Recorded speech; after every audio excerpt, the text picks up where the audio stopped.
Hello. So we're going to be going over quiz 2.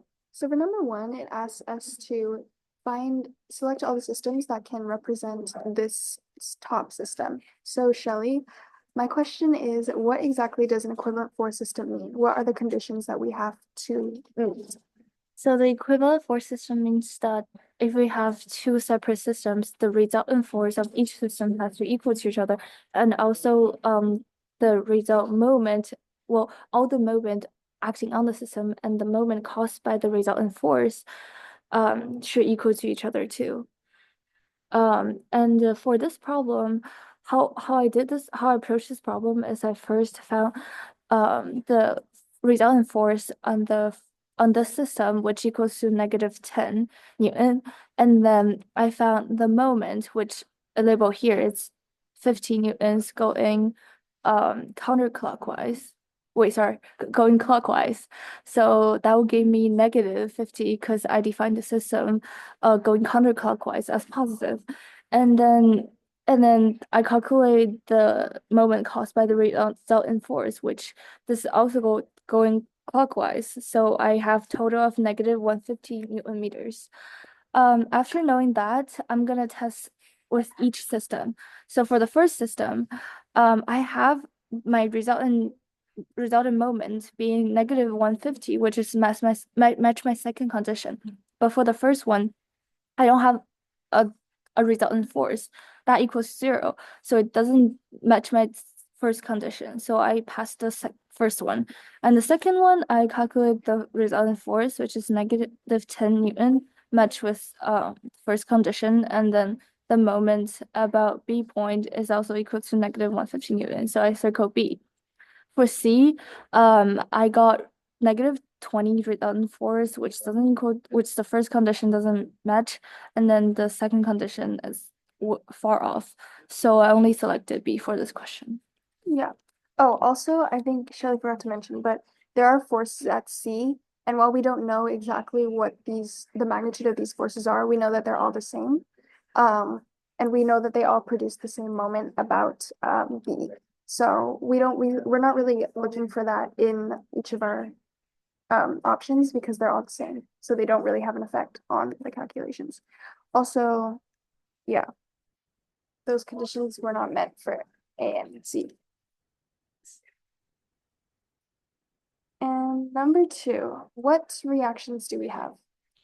So the question asks for a point A is ball and socket. So for ball and socket, we know that they can move they can rotate in XYZ direction, but they are not allowed to move in XYZ direction. So therefore their motion is restricted and translational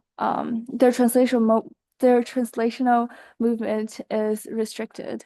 So I labeled in XYZ direction the reaction force. And then point B, it's a smooth collar. So I know it can slide up and down, and then it also can rotate. So I only have reaction moments and reaction forces in XY direction. Yes, perfect. And then for 3, it says the lifting bed mechanism is carrying a weight and being pulled by a force P. Determine the force in the hydraulic cylinder BD. Okay, so for this problem, the first approach I had was to separate it. It gave us two unknowns within this bar EG. So therefore, I decided that that was the best to analyze first because we have the most knowns. So first I did a total force equation for both x and y and set it equal to 0 because we're in static equilibrium. And I also took a moment about E and I was able to solve for GY. And then I plugged that in to the FY equation and I got EY. And we don't have enough values to be able to solve for EX. So I took another free body diagram of the bottom left bar, I think. And so there was a pin support at A. So I did a reaction in the Y and X direction. And there's also, oh, I forgot to mention, there's a pin support at both E and G in the top one. And so, yeah, I'm staying consistent with that. There's a reaction force or a pin support at E. So I did my total force equations and set them equal to 0. And then I got the moment about A to solve for EX here. Basically assigning, oh, also they gave us this theta value, so I knew that the moment arm for the EY would be 5 cosine 83, and the moment arm for EX would be 5 sine 83. Okay, now that I have EX, I'm able to solve for GX from the previous three-body diagram up here. So that's how I got GX. And now I'm solving for FBD because I have everything that I need to know, except for FBD. So it's important to note here that BD is or sorry, I'm saying FBD, but I mean the force in BD.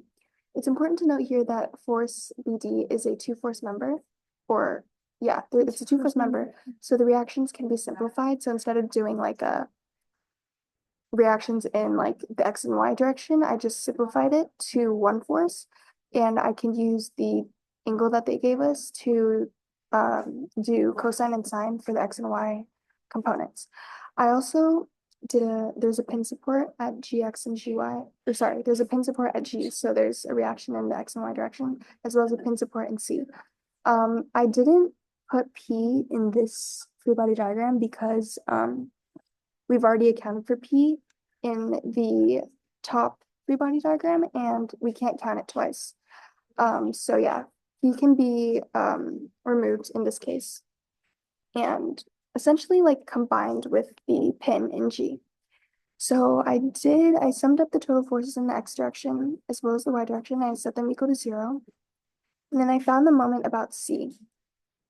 Now that I look at it, the force in the X and Y direction were kind of irrelevant to this. All we needed was the moment about C equation to find the force of BD. But yeah, so for my moment arm for the FBD, I used the fact that they gave us a length of 3 for that hypotenuse, I guess, and then they also gave us the angle. So I used sine and cosine accordingly. The X component creates a counterclockwise moment, and the Y component creates a clockwise moment. So I use signs accordingly, and then also GX and GY contribute to the moment about C. So I also used trig to solve for the moment arms. And finally, I isolated the force of BD, and I solved and got negative 43.91. The reason I got a negative value is because I assumed it was a tension force, but in reality, it's compression, and the negative value indicates that. So yeah, that was the total value that we got, 43.91. And yeah, the main idea here was to just separate individual members to solve for the components. And finally, I was able to use that knowledge and solve for my force in FBD. So yeah, thank you. Thank you.